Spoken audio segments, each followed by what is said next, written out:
बताइए, क्या कंप्लेंट लिखवानी है आप? सर, मेरी फ्रेंड अंजू कल से मिसिंग है। उसका फ़ोन भी बंद आ रहा है सर, और वो घर पर भी नहीं है सर। तो आपको ऐसा क्यों लगता है क्यों मिसिंग है? हो सकता है कहीं चली गई। सर, उसने ऐसा कभी नहीं किया। वो बिना बताए कभी कहीं नहीं गई। प्लीज़ उसे ढूंढ लीजिए, वो ज़रूर किसी परेशानी में है सर, प्लीज़।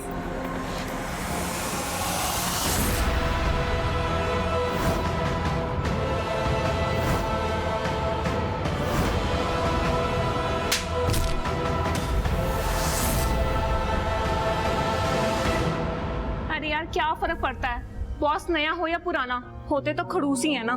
कम से कम पुराने वाले की आदत तो थी, नए वाले की वापस से आदत डालनी पड़ेगी।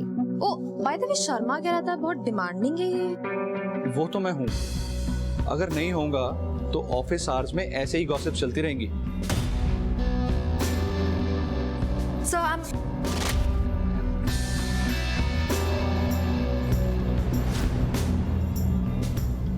sorry, I didn't mean to.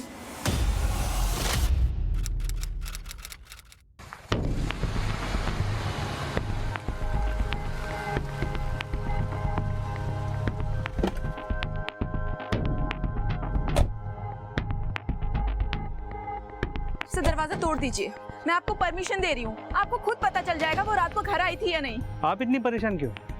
Anju का परिवार नहीं है, उन्हें उसकी परवाह नहीं है। सर, उसकी कोई फैमिली नहीं है सिवाय उसके मंगेतर वीरू के, और मुझे नहीं पता वो कहाँ है और अंजू को क्यों नहीं ढूंढ रहा है। देखिए, वो जो कुछ भी है, हम ऐसे ताला नहीं तोड़ सकते। सर, क्या हुआ यहाँ पे? आप लोग? सर, यही है अंजू का मंगेतर वीरू। आपकी मंगेतर कहाँ है? हम उसे ढूंढते हुए यहाँ आए। मुझे खुद नहीं पता सर, मैं तो खुद उसे ढूंढता हुआ यहाँ पे पहुँचा हूँ। आपके पास घर की चाबी है? नहीं सर। तो फिर हमें ताला तोड़ना पड़ेगा। परम जी, ताला तोड़वाओ। सर।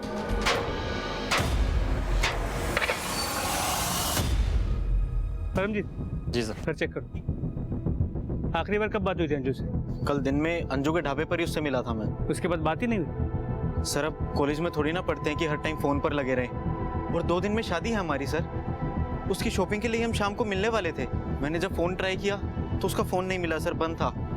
तो मुझे लगा शायद वो चार्ज करना भूल गई, इसलिए बंद है। और मैं भी थका हुआ था सर, इसलिए मैं सीधा घर जाकर सो गया।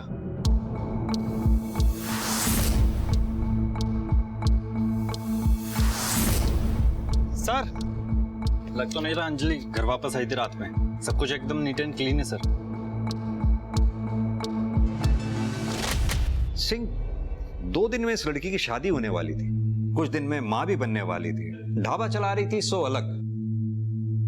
कुछ फिट नहीं बैठ रही ये बात। सब कुछ तो इसकी लाइफ में ठीक चल रहा था, फिर ऐसे ही बिना किसी को बताए कहीं चली गई, पॉसिबल नहीं है। सर, उसकी मोबाइल की लोकेशन रिकॉर्ड मंगवा ली है। उसकी लास्ट लोकेशन से शायद कुछ पता चले। जब तक सेल की लोकेशन नहीं आती, ढाबे पर पता करो। आखिरी बार वो वहीं से निकली थी जब गायब हुई। सर, कुछ बताया था कहाँ जा रही है? सर, मैंने पूछा तो नहीं, लेकिन दीदी बहुत जल्दी में थी। यार, ढाबे पे कोई प्रॉब्लम, कोई मसला या कुछ आसपास? सर, वो एक बग्गा नाम का आदमी दीदी को बहुत परेशान करता था। यार से समझा रहा हूँ, समझ में नहीं आता क्या? घुसता नहीं कुछ दिमाग में। तो ये बग्गा कल यहाँ ढाबे पे आया था या कहीं आसपास दिखा था? सर, अंजू की लास्ट लोकेशन मिल गई है, यहाँ से निकलने के बाद की।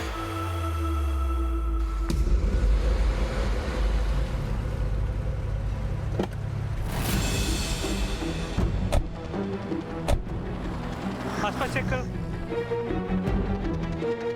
इस तरफ देखो। सर, ये फोन मिला है।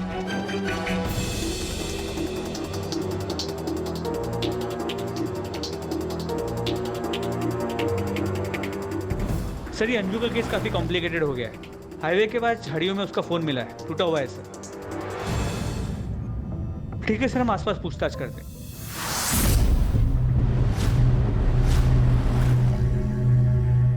साहब, मैंने तो कुछ देखा नहीं, धंधे का टाइम है, आप यूसुफ से पूछ लेना, वो बाहर रिक्शा चलाता है। साहब, 6 बज रहा होगा, वो मैडम के पीछे से ही सफेद रंग की गाड़ी आई थी। जल्दबाजी में गाड़ी का नंबर तो मैं देखना भूल गया, लेकिन साहब गाड़ी के पीछे शेर का स्टिकर लगा हुआ था।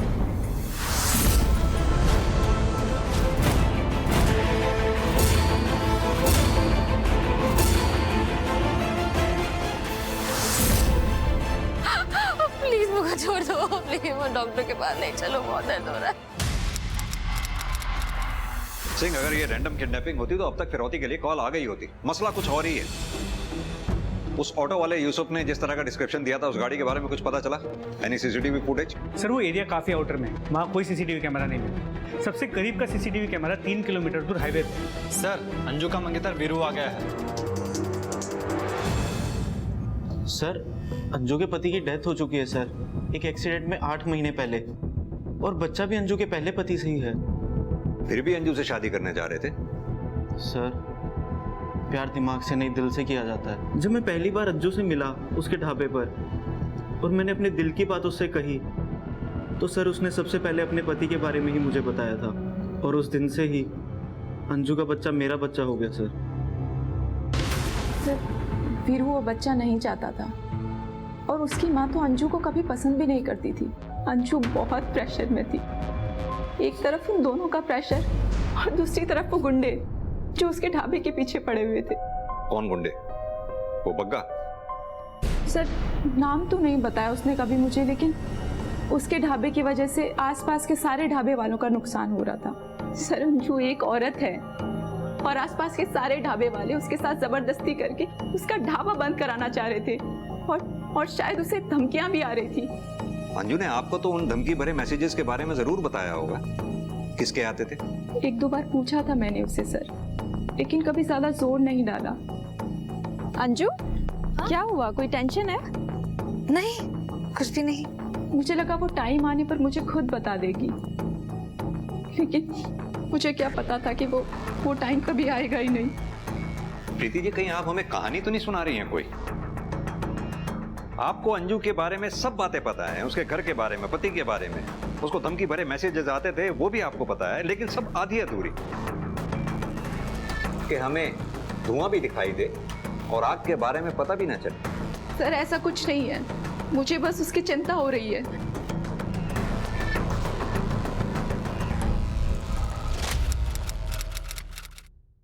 वीरू को ये बच्चा नहीं चाहिए प्रीति, वो छोड़ देगा मुझे। जब से ये बच्चा मेरी जिंदगी में आया ना, सिर्फ मुसीबत लेकर आया ये मेरे। पहले मेरे पति की मौत हो गई और अब वीरू, वो छोड़ देगा मुझे। अंजू देखो सुनो, बच्चे भगवान का रूप होते हैं, तुम सब्र रखो, सब कुछ ठीक हो जाएगा। कुछ ठीक नहीं होगा जब तक ये जिंदगी में कोई कनेक्शन नजर नहीं आ रहा, और बग्गा की लोकेशन के बारे में भी कुछ नहीं जानता। उन्हें कह दिया है कि अगर बग्गा की कोई भी इन्फॉर्मेशन मिले सबसे पहले हमें फोन कर। और वो टेक्स्ट जो अंजू को आया करते थे उसके बारे में कुछ पता चला? सर वो एक अनरजिस्टर्ड नंबर से आते थे, वो सिम किसने खरीदा था इसका पता लगा रहे हैं। हेलो, ठीक है सर, हाईवे पेट्रोल टीम को एक सस्पिशियस गाड़ी नजर आई खानपुर एरिया।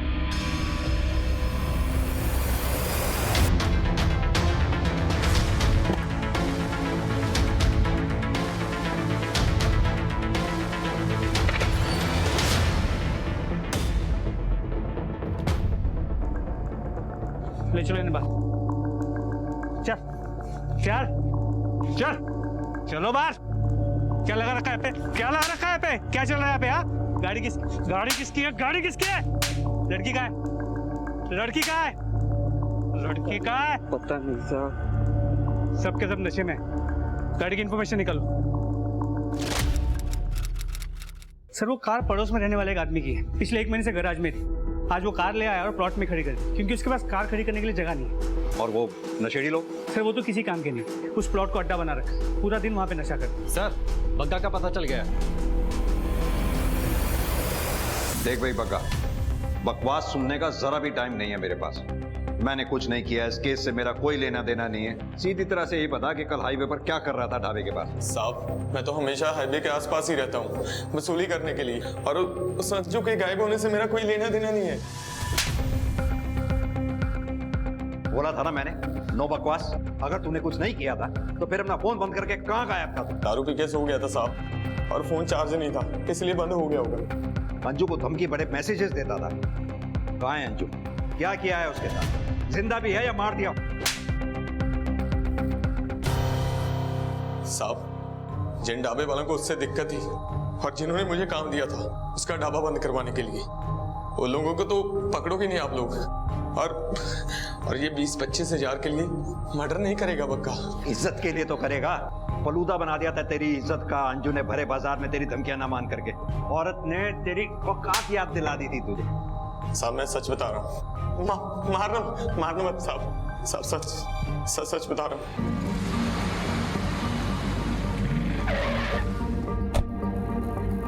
अरे साहब देखिए, यहाँ मर्डर हो गया। फोन आप ही ने किया था? हाँ जी साहब। आइए।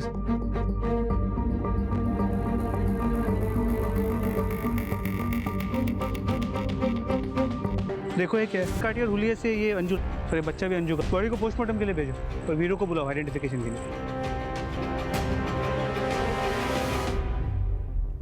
बॉडी को सबसे पहले आपने देखा था? जी साहब। क्या देखा था? साहब ये मेरे खेत हैं, रोज मैं यहाँ पे चक्कर लगाने के लिए आता हूँ। कल जैसे ही मैं यहाँ से वापस जाने लगा, लेकिन मैं ठीक ठाक से देख नहीं पाया है। किस तरफ गए? किस तरफ साहब? अभी अंजू का मेरे सिवाय कोई नहीं है, वो वीरू भी नहीं। मैं नहीं करूंगी तो कौन करेगा उसके लिए? देखो कोई करे या ना करे वो हमारी प्रॉब्लम नहीं है, और तुम्हारी इस भाग दौड़ की वजह से ना मैं तुम्हें और अपने बच्चे की जान को खतरे में नहीं डाल सकता। पिछली बार की तरह ना तुम्हें अपने बच्चे की जान नहीं लेने दूंगा।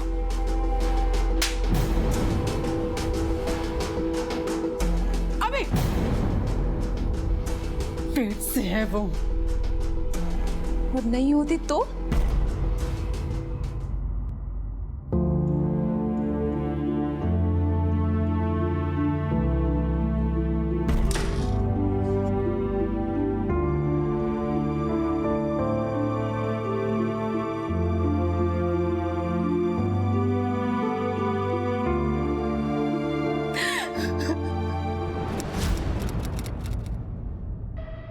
अरे देख अभी, कितनी सुंदर सुंदर लड़कियां हैं। बता कौन सी पसंद है तुझे इसमें? अरे देख ना। और इसके लिए तो बता रहे थे बहुत अच्छे पैसे देंगे। ये क्या हो रहा है अभी? अभी क्या बताएगा, मैं बताती हूँ। दूसरी शादी कर रही हूँ इसकी। तुम तो मुझे पोता दोगी नहीं। तुम क्या चाहती हो, मैं बिना पोते का मुंह देखे ही मर जाऊं? अभी दूसरी शादी? सच में? तुम मेरे साथ ऐसा कैसे कर सकते हो अभी? तुम जानते हो कि मुझ में कोई प्रॉब्लम नहीं है। अभी प्लीज मेरे साथ ऐसा मत करो, मैं फिर से प्रेग्नेंट हो जाऊंगी। तुम जानते हो कि कितना स्ट्रेस है मेरे ऊपर। अभी देखो ना मेरी तरफ प्लीज।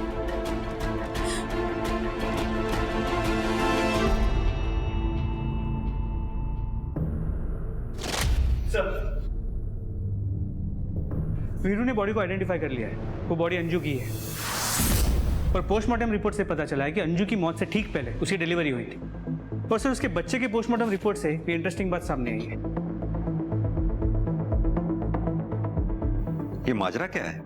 अंजू को पत्थर से कुचल के मारा गया, लेकिन उसके बच्चे को नहीं। सिंह, ना तो हम अंजू को बचा पाए और ना ही उसके बच्चे को।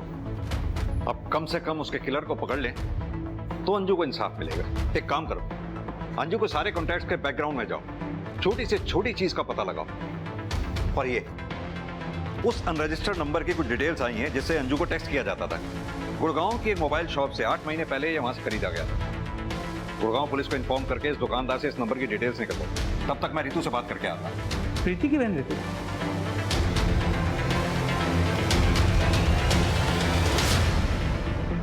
एक साधारण सी मिसिंग कंप्लेन अंजू की लाश मिलने के साथ ही मर्डर केस में तब्दील हो चुकी थी। और ये सिर्फ मर्डर नहीं था, बल्कि क्रूरता की हद थी। अंजू की जिंदगी में कई चीजें ऐसी थी जो उसकी हत्या का कारण बन सकती थी, मगर उसके अजन्मे में बच्चे की हत्या ने पुलिस को भी चौंका कर रख दिया था। आखिर कोई क्यों ऐसे बच्चे को मारना चाहेगा जो अभी पैदा भी नहीं हुआ था? क्या ये इस केस में विभत्सता की हद थी या सिर्फ शुरुआत?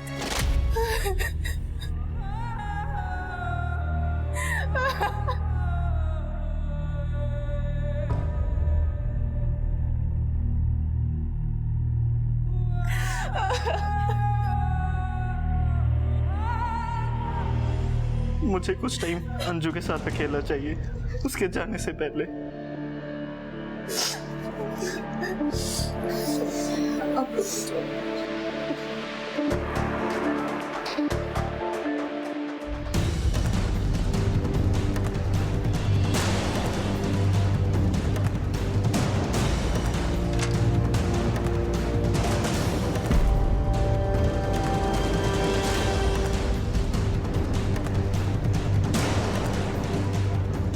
अंजू के ढाबे के पेपर अंगूठा लगवा रहे थे इस पे। सर वो अंजू शादी के बाद मेरे ही नाम करने वाली थी और मैं बस उसकी आखिरी इच्छा ही तो पूरी कर रहा हूँ सर। ऐसे चोरों की तरह? नहीं सर, उसने कहा था मुझसे। वो पेपर्स रेडी हुए क्या? पेपर्स हो जाएंगे रेडी, बोला है तो हो जाएंगे ना। मगर कहने के बाद भी अंजू ने ढाबा तेरे नाम नहीं किया था, इसलिए अंजू को मार दिया और अब चोरी छुपे अपना काम निकाल रहा है। लेके चलो इसे थाने, वहीं कायदे से बात होगी। नहीं सर, मैंने ऐसा कुछ किया ही नहीं है जो आप कह रहे हो सर, कुछ नहीं किया। रितु,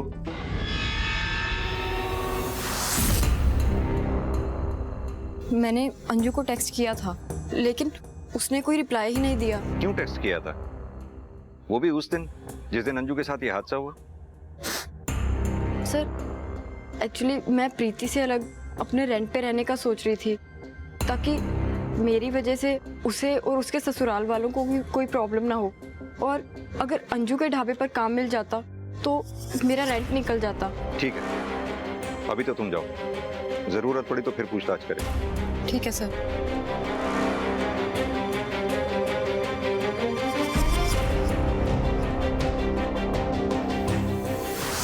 पुलिस वालों की तरह तू मुझे भी बेवकूफ बना रही है। सच सच बताओ क्या चल रहा है तुम्हारे मन में? यही बात मैं भी तुम्हारे बारे में बोल सकती हूँ, तुम्हारे और अंजू के बारे में। कुछ तो खिचड़ी पका रही थी तुम दोनों। क्या बकवास कर रही हो तुमने? तुम मुझे बेवकूफ समझती हो लेकिन मैं हूँ नहीं। हाँ तुम झूठी जरूर हो। बहुत हो गया तुम्हारा, हद में रहो अपनी प्रीति, वरना हाथ उठाना मुझे भी आता है। तेरे जैसी बहन से दुश्मन अच्छे। गलती कर दी मैंने तुझे घर पे बुलाकर। गलती तुमने की है तो भुगतोगी भी तुम ही।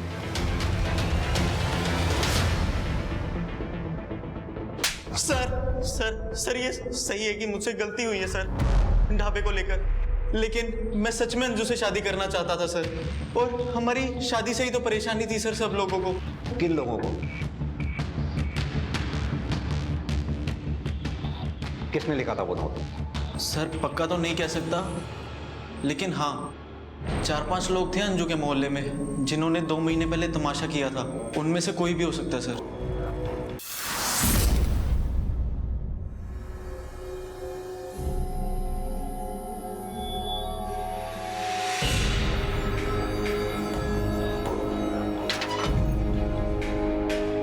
इनको तो मैं अभी बताती हूँ किसने लिखा ये, सामने आओ। रात के अंधेरे में दिखी अपनी मर्दानगी दिखा रहे हो तुम लोग। हाँ मैं किसी से भी शादी करूँ, कितनी भी शादी करूँ, किसी का भी बच्चा पैदा करूँ, तुम लोग को क्या लेना देना है? मेरा घर है ये। हमें कुछ नहीं करना, ये शरीफों का मोहल्ला है। तुम्हारे जैसी औरतों ने यहाँ बसकर पूरे मोहल्ले का माहौल खराब कर दिया है। मैं तो अभी बताती हूँ। अंजू क्यों मुंह लग रही हो इनके? एक बार अपनी हालत तो देखो। पड़ेगा। नहीं छोड़ो मुझे। अंदर चलो, छोड़ो। अंदर चलो तुम। सर अंजू के पति के बारे में तो नहीं जानती, लेकिन उसकी मौत के 1 साल के भीतर बच्चा पेट में होते हुए शादी कर रही थी वो किसी से। ऐसी औरतों के आशिक और दुश्मनों की कमी थोड़ी ना होती है। मार दिया होगा किसी ने।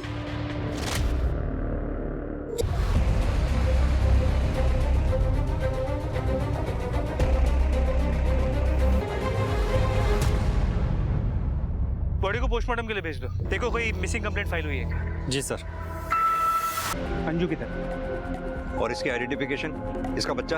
सर अब तक कुछ भी पता नहीं चल पाया। सर अंजू यहाँ आने से पहले गुड़गांव में रहती थी। हमारी लोकल पुलिस उसके एड्रेस पर पहुंची तो पता चला कि उसकी शादी नहीं हुई थी सर। और सर पति के मौत की कहानी उसने झूठी बनाई थी सर।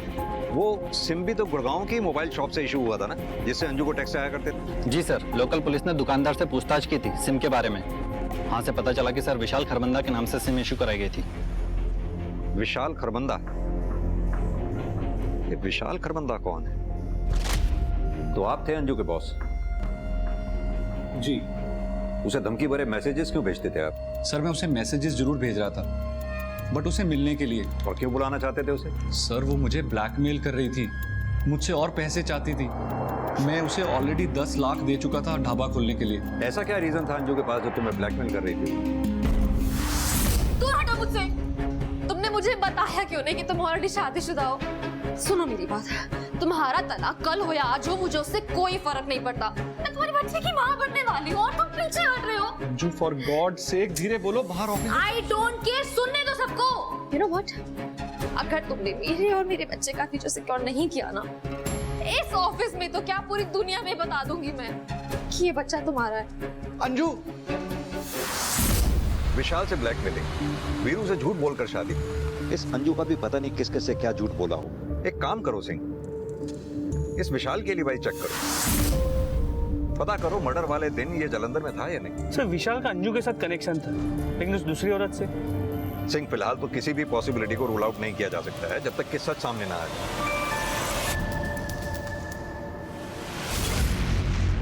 सर उस दूसरी औरत का सच सामने आ गया, उसे आइडेंटिफाई कर लिया गया। उसका नाम मनप्रीत कौर। सर 3 दिन से गायब थी मनप्रीत कौर। उसके हस्बैंड ने हमारे थाने में मिसिंग रिपोर्ट भी लिखवाई थी। ये देखिए सर, वो 9 मंथ से प्रेग्नेंट भी थी। हम उसके बच्चे को ढूंढने की कोशिश कर रहे हैं, लेकिन अभी तक कुछ पता नहीं चला सर। गुरुवार की सुबह मॉडर्न योगा क्लास के लिए निकली थी, देर रात तक घर नहीं आई तो परिवार वालों ने ढूंढना शुरू किया। अंजू भी तो इसी योगा क्लास में जाया करती थी ना, मॉडर्न योगा क्लास। बीना जी, मनप्रीत और अंजू दोनों आपके यहाँ योगा क्लासेस लेती थी, दोनों एक ही बैच में थी और दोनों के बीच का कनेक्शन थी आपको ये कनेक्शन कभी दिखा नहीं? नहीं सर, नहीं दिखा। और मुझे तो मनप्रीत के बारे में ऐसा कुछ पता भी नहीं था। मुझे लगा 9th मंथ पूरे हो चुके हैं, उसकी डिलीवरी हो चुकी होगी, इसीलिए वो क्लास में नहीं आती। बीना जी, आपको छुपा तो नहीं रही है ना हमसे, क्योंकि मनप्रीत के बच्चे की जिंदगी का सवाल है। नहीं सर, इसमें छुपाने वाली कौन सी बात है? ये प्रीति अंजू की फ्रेंड, इसके बारे में आपका क्या कहना है? सर प्रीति मेरी अच्छी क्लाइंट रही है और अंजू और मनप्रीत की अच्छी दोस्त भी थी।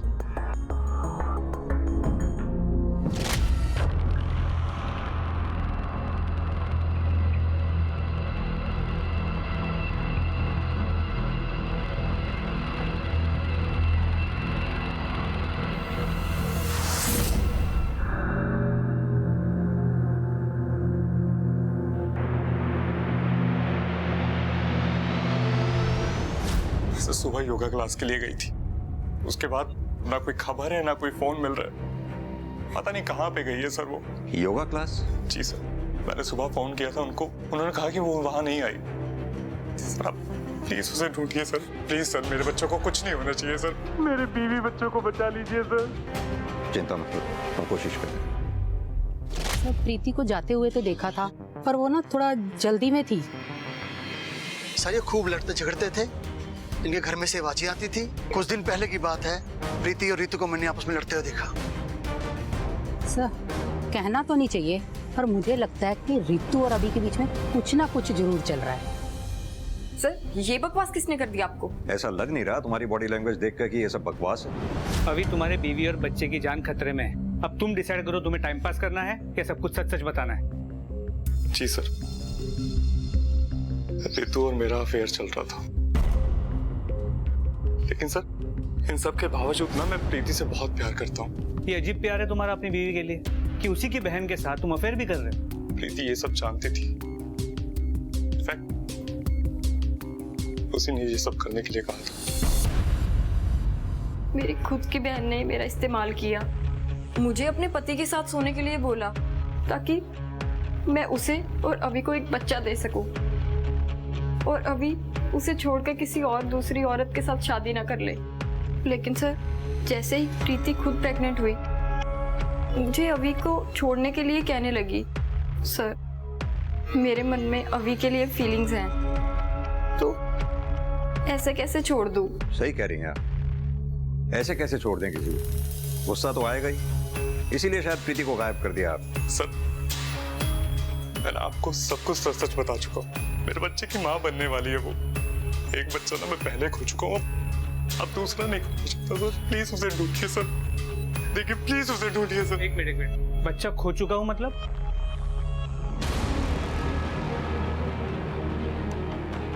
प्रीति पहले भी प्रेग्नेंट थी, एक एक्सीडेंट की वजह से उसका मिसकैरेज हो गया था सर।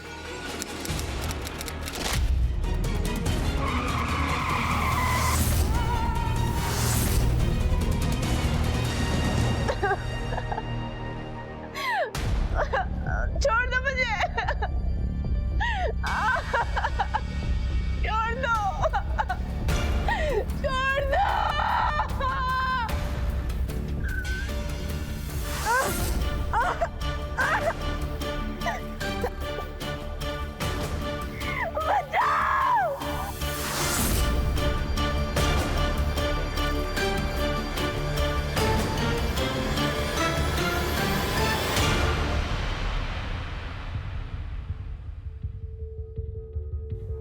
अब मेरी किस्मत में नहीं है कि अपने बच्चे का मुंह देख पाऊं।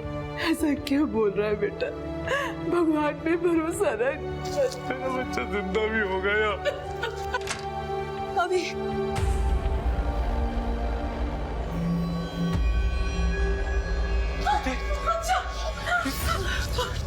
प्रीति,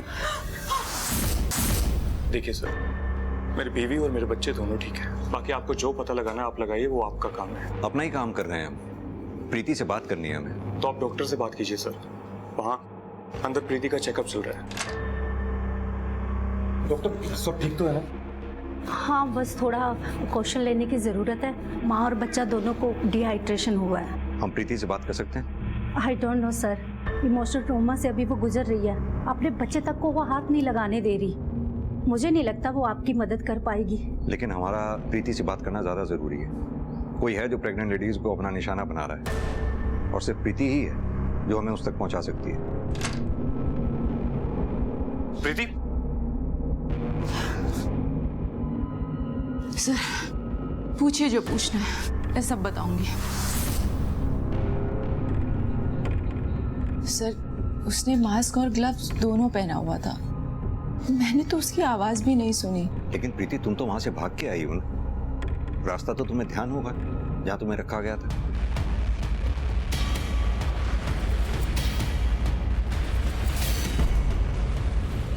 परमजीत, फोरेंसिक टीम को बुलाओ। तीनों विक्टिम्स के सर्कमस्टेंसेस अलग, तीनों के प्रॉब्लम्स अलग। एक्सेप्ट कि वो तीनों ही प्रेग्नेंट थी। सर, उस रूम से मिले प्रीति के ब्लड की लैब रिपोर्ट आ गई सर, आपको देखनी चाहिए सर।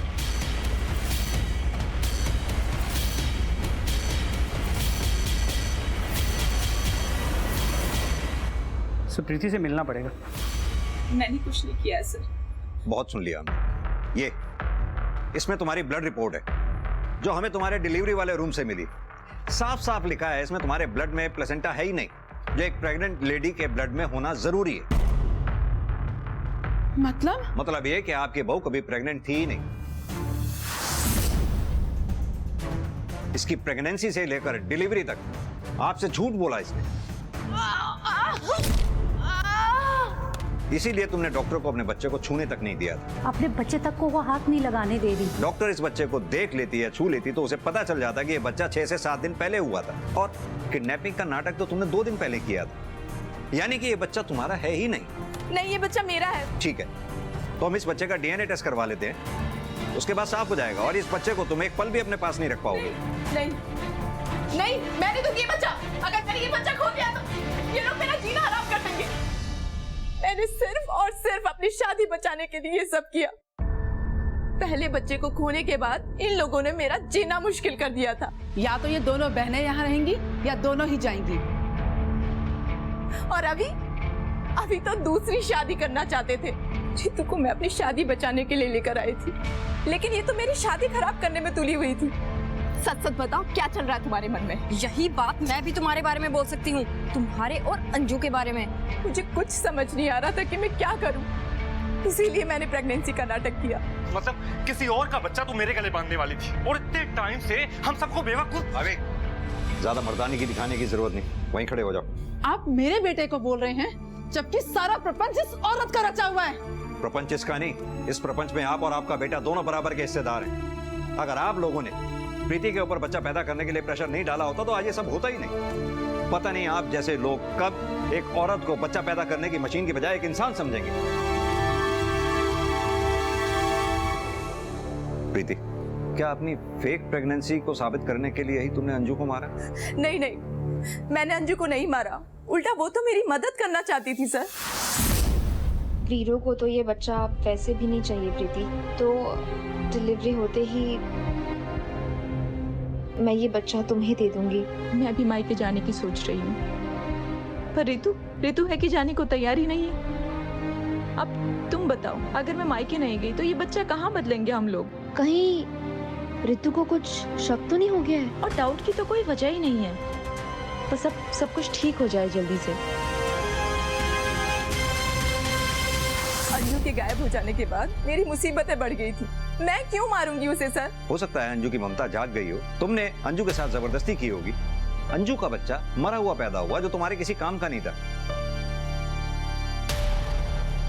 इसीलिए तुमने अगला शिकार मनप्रीत को बनाया। ये बच्चा मनप्रीत का ही है ना? हाँ, ये मनप्रीत का बच्चा है, लेकिन मैंने मनप्रीत को नहीं मारा है। तो फिर मनप्रीत का बच्चा तुम्हारे पास आया कैसे? वो मैं आपको नहीं बता सकती, मैंने किसी से वादा किया हुआ है। देखो प्रीति, अगर तुम हमें सच नहीं बताओगी तो जेल जाओगी और ये बच्चा भी तुम्हारे पास नहीं रह पाएगा। अगर तुम हमारी मदद अंजू और मनप्रीत के कातिल को पकड़वाने में करोगी तो हम तुम्हारी मदद कर पाएंगे।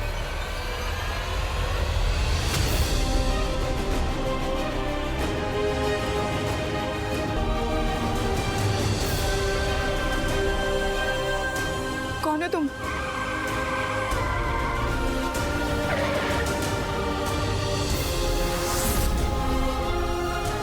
मैं रघु, मैं तुम्हारे लिए बच्चा लेकर आया हूँ, तुम्हारी दोस्त मनप्रीत का।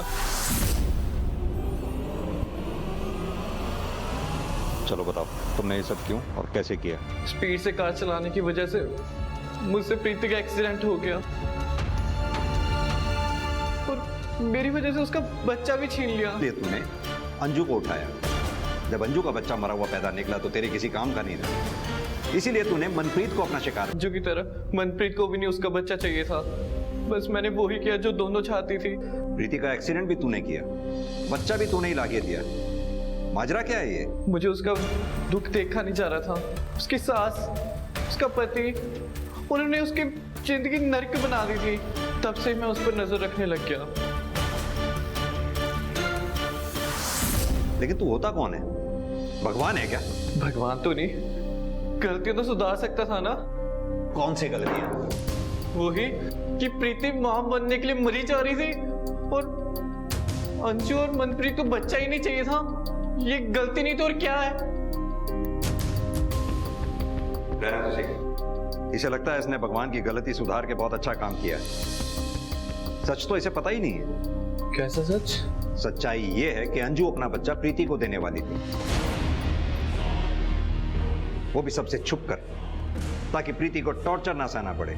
लेकिन तूने उन दोनों के बीच में आकर सारा खेल खराब कर दिया। अंजू और मनप्रीत तो अपनी जान से गई ही, प्रीति की जिंदगी और बर्बाद कर दी।